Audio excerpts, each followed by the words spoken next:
Welcome, everyone, to the C-Suite Sales and Marketing Perspectives podcast. I'm Steve McDonald, your host. And today we have a very interesting guest on with Jody Guetter. Now, Jody, you are not only a former B2B CMO, done tons of work in the fractional space. You've got your own fractional business. You're a SaaS expert. But what's interesting is you're a farm girl, too. And I'm gonna let you explain a little bit more about how that all works, the balance of farming and technology and FinTech and all of that.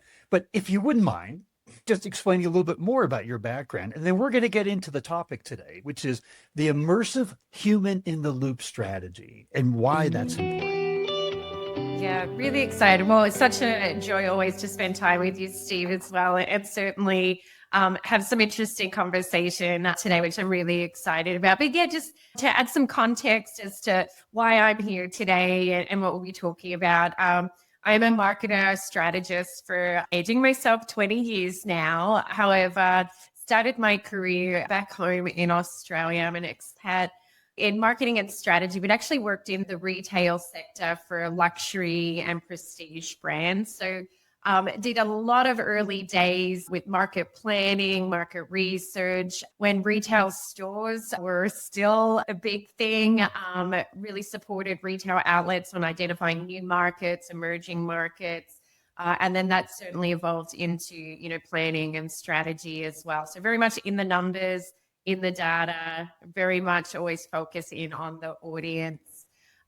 The latter half of my career and the vast majority of my career, I've been in financial services. So working on both sides, the banking side of financial services, but also on the technology side. And that's where the B2B SaaS aspects of my experience come into play.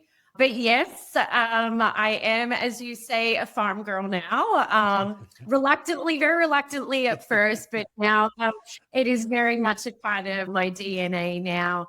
But yeah, I get really excited about agriculture now and kind of the emerging technology and the opportunities certainly around data and how do we use data to make better predictions about our agricultural business. The cyclical nature of the business is very difficult. We're very dependent on Mother Nature. So how can we make better, more informed decisions to manage cash flow better, to project outputs and inputs, to buying patterns? And so I get really excited too about what technology, in particular financial technology and ag tech, can do to just ultimately make farming more efficient, more effective. And so that multi-generational farmers can still be farming, 100 years from now, just with a few different maybe tools in their toolbox as well. So that's maybe a whole nother podcast to get into, but I'm very passionate about that intersection of technology, financial services, and certainly marketing and the evolved role of marketing that plays in that. Well, let's start tapping into some of that expertise here. So the role of human in the loop in modern B2B go-to-market strategies. Right? We hear a lot about AI and human in the loop and what that means, but what does this mean to you? What is the importance of the role of human in the loop in our overall marketing strategy, what we're trying to do?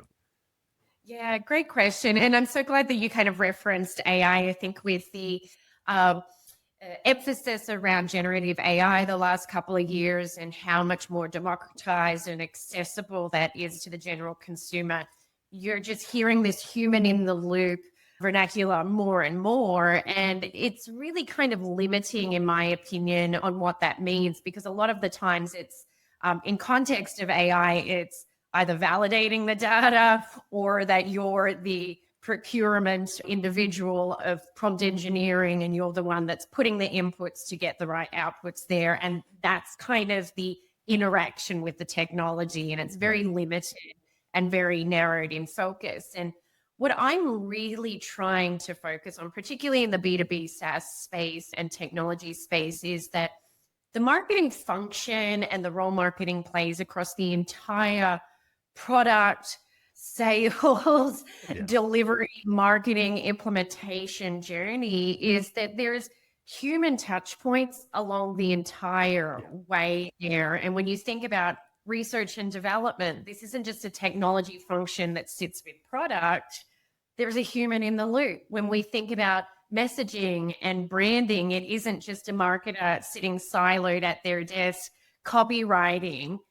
We have to bring this to market. We need market validation, market testing. We have the opportunity for focus groups, even all the way through to kind of brand activation, if you will. How are we creating advocates for our brand, either internally within our employees or the clients that we're trying to serve?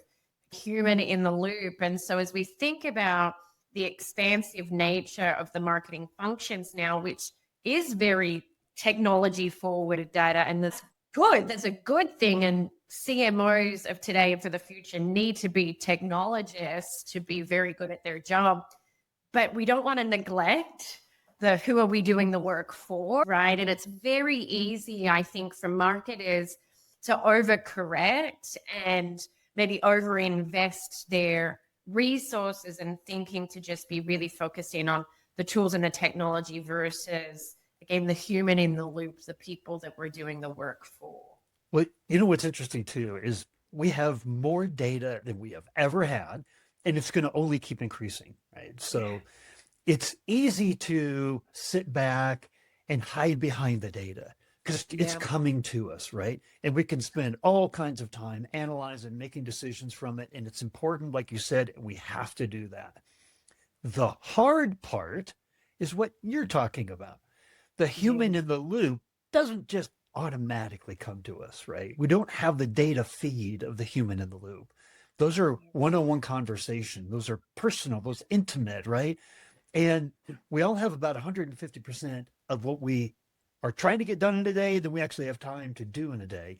So by default, we rest more on our data, right? And what I'm taking away from what you're saying here is we have to have that data. We have to rely on that, but we have to work hard. We have to work hard to have human in the loop. And if you could, we remember things like 23 times more.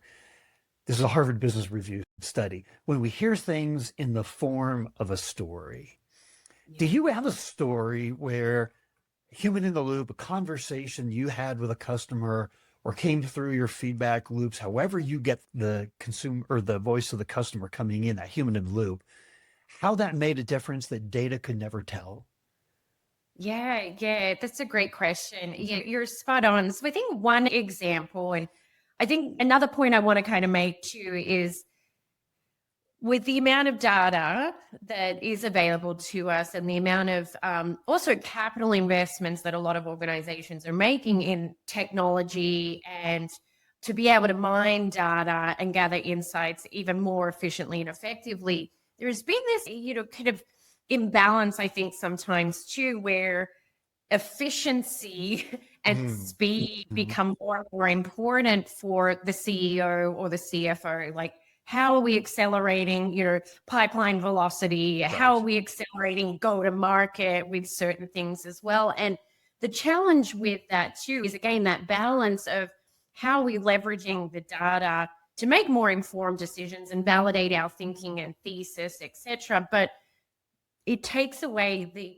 creativity and the empathy and these other things that are very human to us. And as marketers, we need to be able to, again, kind of counterbalance and allow time and space for that additional creative process, which in the story that I'm going to tell too is exactly this, right? Where we were building a brand, we were building from the ground up business strategy brand to essentially go after a particular audience in the market. We did a ton of desk research. We did a ton of beta product testing. We did a ton of tools. We used Vertical IQ, GWI, all of these meta tools that were available to us to understand the addressable market, the serviceable market, understand where they live, their psychographics, their demographics, all of the things that you do to be able to create a business strategy and really immerse yourself in the audience.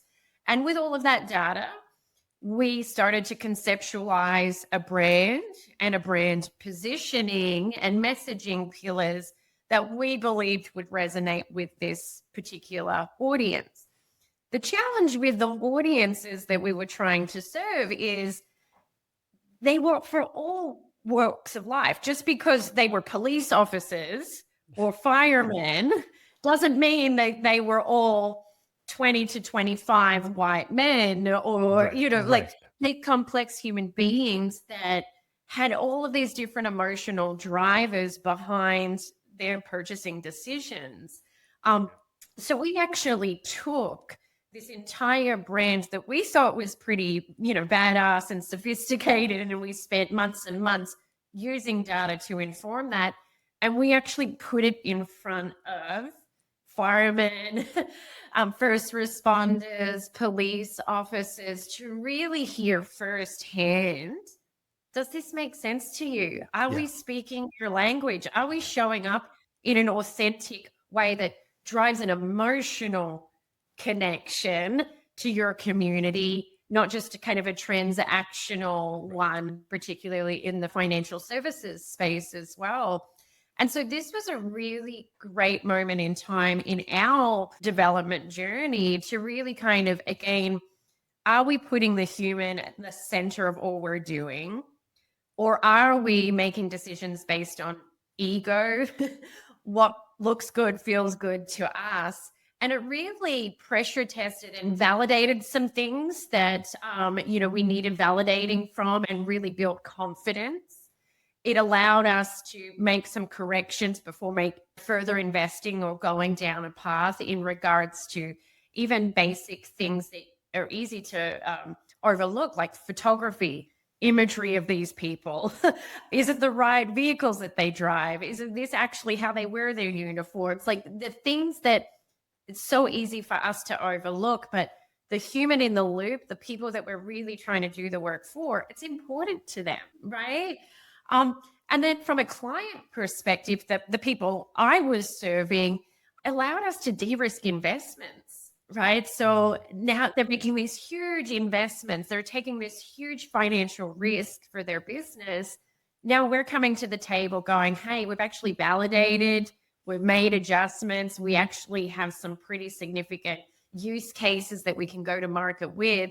And we collected even more qualitative and quantitative data throughout the journey that will now help with the next phase of growth. So this incremental innovation just allowed us also to really make sure we were making the right decisions at the right time to ultimately put our best product forward. I love that. So one of the most critical sell-through features, right? Because you're always selling, whether it's to the board, whether it's to your CRO, your CEO, right? Your client, you're selling. We're always selling, right? We're pitching all the time. And to have that voice of the customer, the human in the loop, as a part of that gives everybody the reason to believe, okay, this is going to work, right? You've actually gone to the people and you've talked to them. So here's what I'd love to do is, in a world where short-term wins, your CRO has a quota over their head, right? The CEO knows when we go to the next board meeting, one of the number one questions is going to be, how's this quarter going? How's next quarter look, right? Nobody's asking about, how's that human in the loop program? Hey, those brand pillars, how are we doing at number 3, right? Nobody's asking that. We live in a world of short-term return. And so here's my question for you is, I don't believe that human in the loop slows us down. In fact, in the end, it accelerates us because we have more confidence as well as we can sell through that we're actually going in the right direction. Right? And that's going to ultimately save us tons of time. And if we have a program where we're doing human in the loop all along, then I guess what I'm asking is, does human in the loop slow down a process where everyone around us as CMOs, right, is traveling at the speed of quota, right? The short-term focus.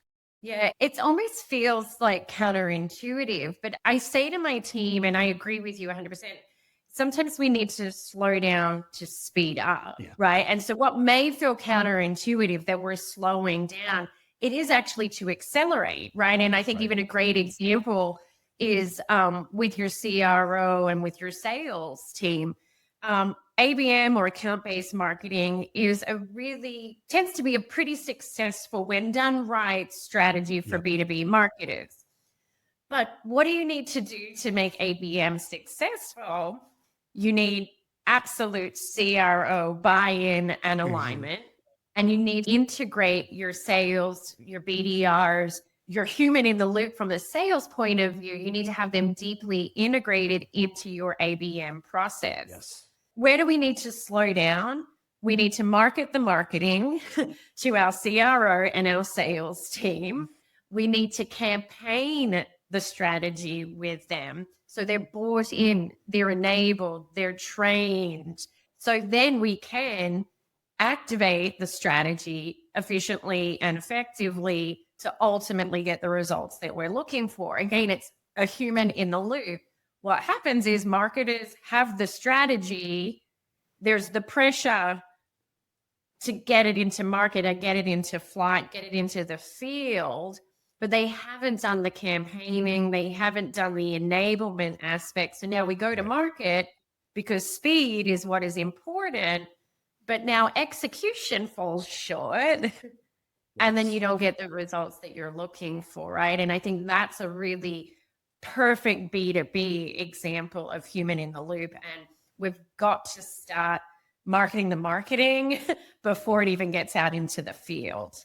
So there's a whole second reason why we need human in the loop that you and I talked about before, right? So validating the direction that we're going. Absolutely. Yep. Making sure that we've tested and we have full confidence in the direction that we're going.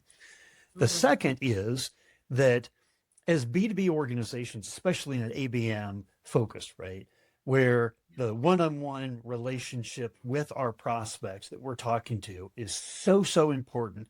The thing that we don't have these days is the trust that we want, right? Our brands are trust marks, but if you look at like the LinkedIn Edelman Trust Index, it's been going down for decades.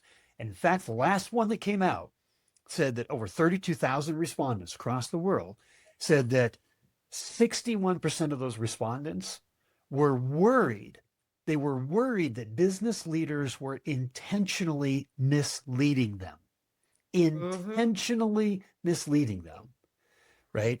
We could go on and on and on, right? But the other point from a different study was that the buyers who we're reaching out to, our ICP, they trust their peers the same way they trust scientists. Totally different study than Edelman, right? But if you think about it, it's like we're lowest on the totem pole. We're the selling organization. We got skin in the game. We're the ones being accused of being misleading, right? And so the voice, the human in the loop, bringing that voice into the go-to-market strategy, not only does it get us on direction, but it gives us validation, right? I know, especially in the financial industry, right? They're stereotyped, but I've worked a lot in finance too. Like there's a lot of boxes we've got to check, right? There's a lot of kicking the tires. There's like, we're not going to just make decisions all based on emotion, even though significant part of that. But how important is human in the loop for just building that trust? You're spot on. And I'm glad you shared some of those stats. Even just a general consumer sentiment as well, particularly again with generative AI. And I know marketers, technologists have been using AI, generative AI for years and years in different forms of fashion. But this use of widely exposed generative AI and tools has also created, and again, you see all of the deep fakes, you see in front of the consumer now, they're reckoned with it. And so particularly as marketers now, that mistrust and misuse of data and representation and the biases that inherently a lot of these models are built on, that distrust is even bigger than what it's been in years past. And as marketers now, I think we're even more and more responsible for how we show up in the market and how even within our organizations that we influence and inform data governance, responsible use of AI, so that trust is not broken. And I think that trust goes in two parts, Steve, to your organization.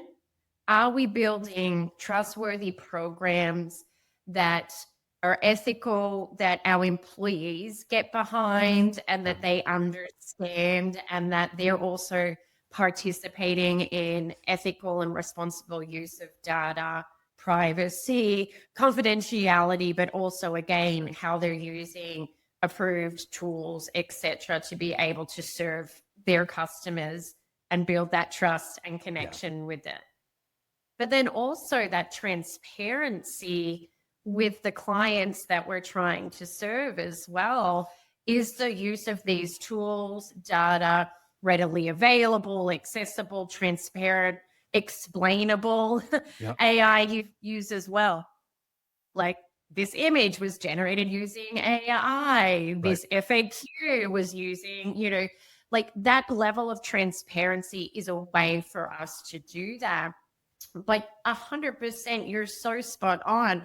The technology can only get us so far.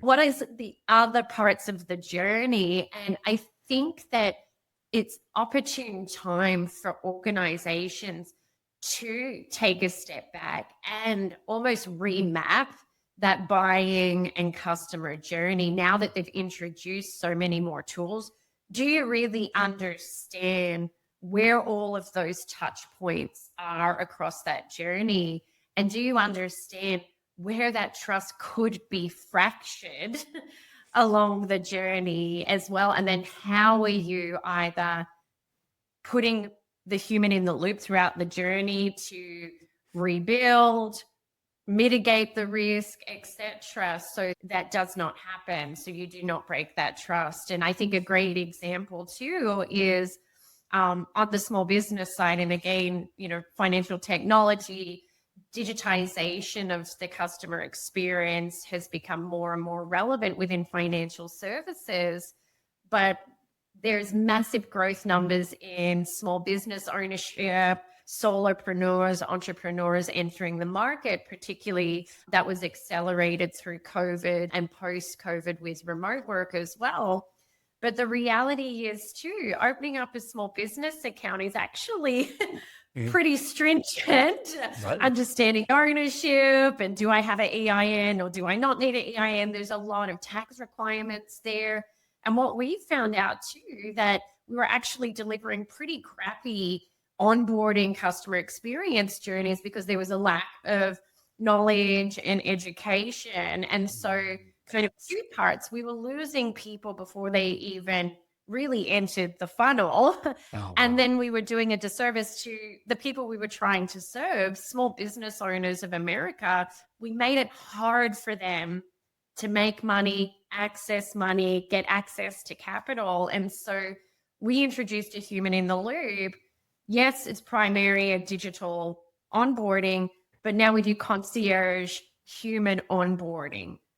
We interact with human before you start the digital onboarding. So you have the consultation, you understand what is needed of you, so you can then take advantage of a really seamless onboarding experience, right? And then we still assign a relationship manager to you to do the post onboarding and engagement. So it's just another example of, like, yes, the technology can work, but there are scenarios and exceptions where it's crucial to include a human in the loop to be able to really optimize the technology as well. When you think about it, right, there's not one part of the go-to-market strategy, which includes onboarding and then loyalty and tracking NRR and all kinds of stuff, that human in the loop doesn't help, right?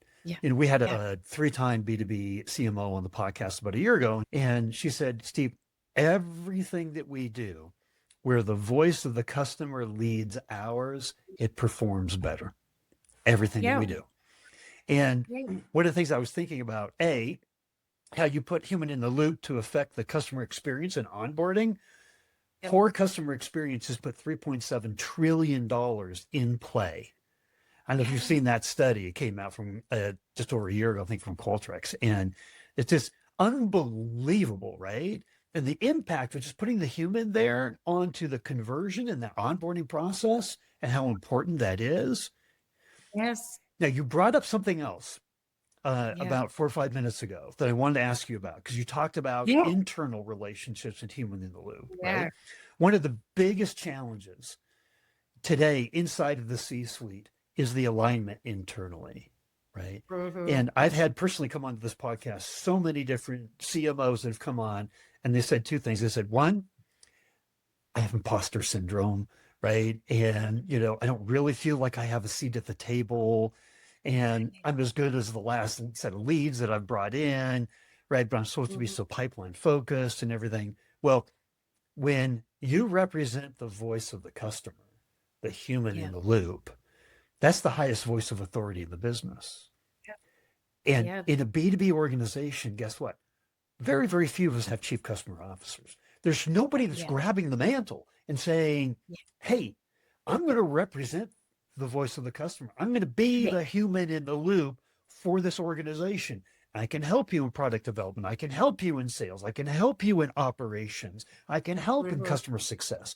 All of a sudden, it positions you not only as, key, but that seat at the table is yours Yeah. to take, right? Yeah. Like the Yeah. importance of every time you look in every single direction, right?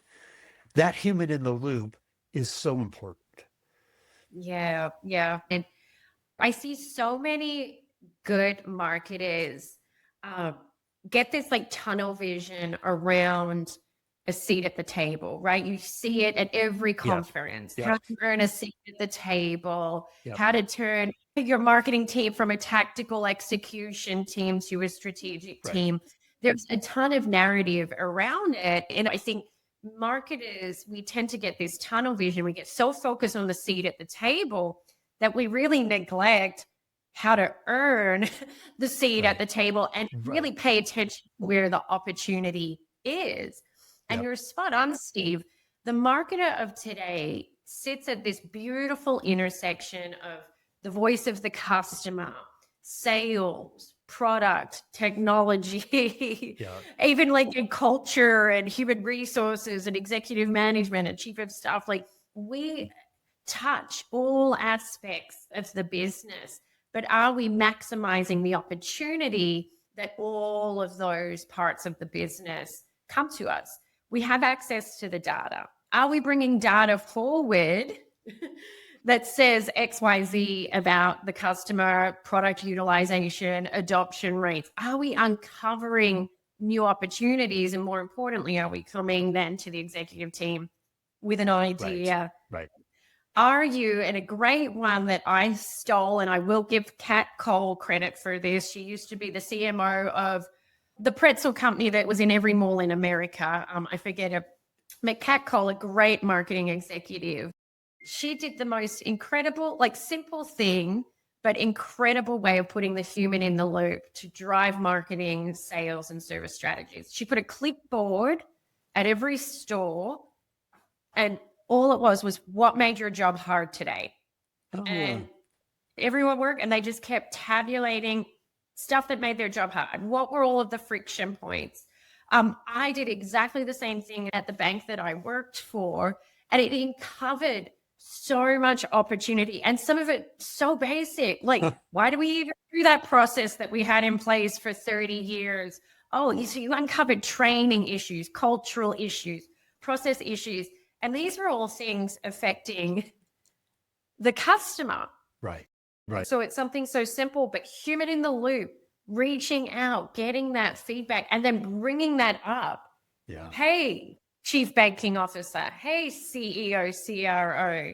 Did you realize it takes 20 minutes to close this out at the end of the day? Yeah. Like, do you realize people are staying, over time? Like, Oh, like all of those things are we uncovering, but how are we bringing that up, communicating it to the executive team to really demonstrate we're thinking about the business in a different way. We're thinking about how we service and grow our clients in a different way. And here's some thinking about how I think we can move the needle on these, 3 to 5 things as well. And that's the difference, Steve. It's not just the marketing function as we traditionally view it. It's really this organizational, impact that we have this opportunity to really influence and inform.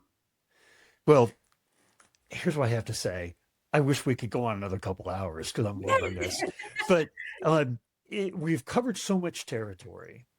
Yeah. If there was, in like less than a minute, the one most important thing that you want the C-suite audience that's listening here today to take away from this podcast, what would that be? It's a great question. It's a really great question. I would just have to continue to remind people to ask themselves, like, who are we doing the work for? And it's such a simple question, but in business, we just let ego get in the way so many times, and we make decisions that feel good for us or that feel good for shareholders or look good for shareholders. And it really is about who are we doing the work for. And I just encourage with the adoption of technology, which absolutely needs to happen, the use of data, that we really think about how do we humanize the data and how do we innovate with empathy always. And I think this is why I see more and more CMOs get to CEO roles, is this underlying theme of just really being empathetic leaders, but really knowing the audience and who are we doing the work for.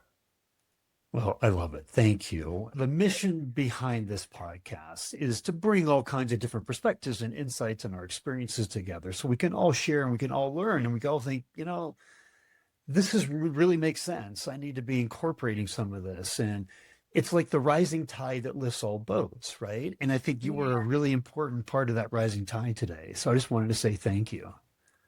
Thank you, Steve. Always just such a pleasure, just sharing my point of view and just meeting great people like yourself. So happy to participate and certainly get on my soapbox and talk the talk. But I hope we can do this again. So thank you so much. Very grateful.